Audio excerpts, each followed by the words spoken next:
શ્રી ગોવર્ધન નાથ કી જય. શૃંગાર ષણમુખનું પદ લીધું છે આજે. સખીજનો, યહ માંગો ગોપીજન વલ્લભ. પરમાનંદ દાસજીની રચના છે. પરમાનંદ દાસજી કહી રહ્યા છે, યહ માંગો ગોપીજન વલ્લભ. ગોપીજન વલ્લભ, પ્રભુના ઘણા બધા નામો છે, એમાંથી એક સુંદર નામ ગોપીજન વલ્લભ અહીંયા લીધું છે. શું કામ? ગોપીજન વલ્લભ આપણા માથે બિરાજતા ઠાકોરજી, જે મહાપ્રભુજીએ પોતાનું સર્વસ્વ આપણા માથે બિરાજાવી દીધું છે, એ સ્વરૂપને ગોપીજન વલ્લભ કહેવાય. જે ગોપીઓના પ્યારા છે, ગોપીજન વલ્લભ નામ કહ્યું છે. યહ માંગો, પરમાનંદ દાસજી કહે છે કે માંગવું તો શું માંગવું? લોકંકિમ જગતેમ, ક્યારેય શ્રી ઠાકોરજી વૈષ્ણવોની, પોતાના નિજજનોની લૌકિકમાં ગતિ થવા દેવાના જ નથી. ચોરાગ્રગણ્યમ પુરુષમ નમામિ, ચોરમાં અગ્રગણ્ય એવા પુરુષને હું નમન કરું છું. એટલે કે શ્રી કૃષ્ણ લૌકિકમાં કાંઈ જ માંગવાનું નથી અને લૌકિકનું દેવા વાળો પણ નથી. એ શું દે? એ અવલૌકિક દાન કરવા વાળો છે.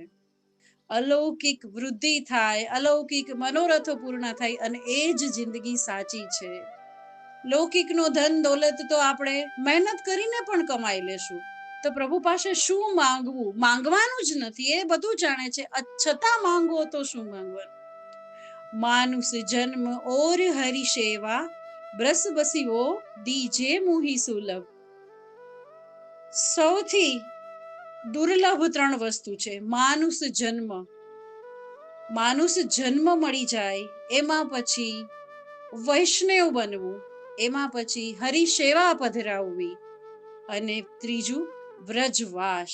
વ્રજવાસ થાય, યમુના જલ નું પાન થાય, ગોવર્ધનની પરિક્રમા થાય, બરસાને વારીના ચરણ કમળની રજ મળે, વારંવાર વ્રજમાં આવવાનું થાય પ્રભુ પાસે. એવું માગે છે પરમાનંદ દાસજી. માનુષ જન્મ ઓર હરિસેવા, બ્રજ બસીવો દીજે મુહી સુલભ. હું વારંવાર વ્રજમાં જઈ શકું, જ્યાં પ્રભુએ લીલા કરી છે, બાળ લીલા કરી છે, રાસ લીલા કરી છે, ગોવર્ધન ધારણ કર્યું છે. એ વ્રજની રજ મારા પૂરા તન ઉપર લપટાઈ જાય, મારા મનમાં એ લીલા હૃદયારૂઢ થઈ જાય, એવું માગવું. શ્રી વલ્લભ કુલ કો હો ચેરો, હું હંમેશા શ્રી વલ્લભ કુળનો ચેરો બનીને રહું. એ હંમેશા મારા ઉપર, મારા મસ્તક પર હાથ પધરાવી રાખે. વલ્લભ કુલ, વલ્લભ જન કો દાસ કહાઉં. વલ્લભજન એટલે વૈષ્ણવો.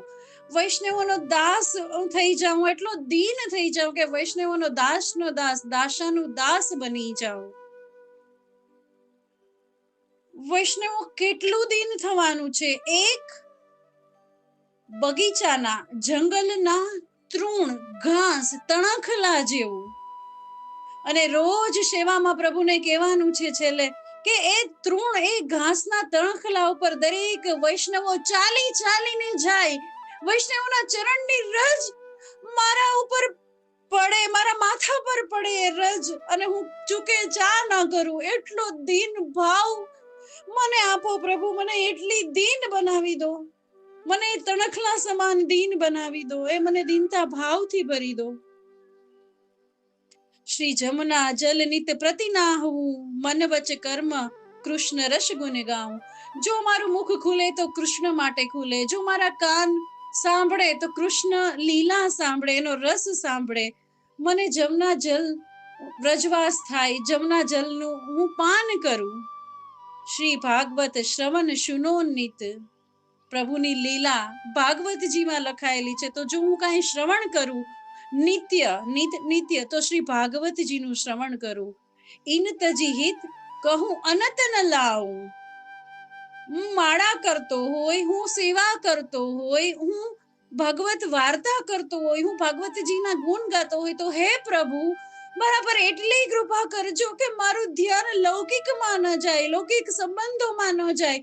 પેલું કામ બાકી છે, પેલું કામ બાકી છે. એટલી કૃપા કરો કે હું જ્યારે ભગવત વાર્તા કરું, સેવા કરું, રંચક સામગ્રી સિદ્ધ કરતી હોય ત્યારે મારું મન શ્રી કૃષ્ણ શરણમ મમ, શ્રી કૃષ્ણ શરણમ મમ, શ્રી કૃષ્ણ એવ ગતિ મમ, મારી દરેક ગતિ શ્રી કૃષ્ણ પ્રત્યે જ રહી. પરમાનંદ દાસ યહ માંગત, પરમાનંદ દાસજી માંગી રહ્યા છે અને આપણે વૈષ્ણવોએ પણ એ જ માંગવાનું છે. નિત નિરખો કબહુ ન અધાવું, નિરંતર એક પલક એકી ટકે ટકટકી લગાવીને શ્રી કૃષ્ણ હું તારા ચરણારવિંદના રસને પાન કરું. હું ક્યારેય ન અગાઉ, અગાઉ એટલે ધરાવું, મને ક્યારેય હું ધરાવું નહીં, મને સંતોષ ન થાય. મને એવો અસંતોષી જીવ બનાવવો હોય ને પ્રભુ, તો બસ એ અસંતોષી જીવ બનાવ કે મને તારી લીલાના ગાનમાં, તારા મુખારવિંદના દર્શનમાં, મંદિરે હવેલીએ તારા દર્શન કરવા આવવામાં હું ક્યારેય ન ધરાવું. સુંદર પદ, શૃંગાર સન્મુખનું પદ, યહ માંગો ગોપી જન વલ્લભ.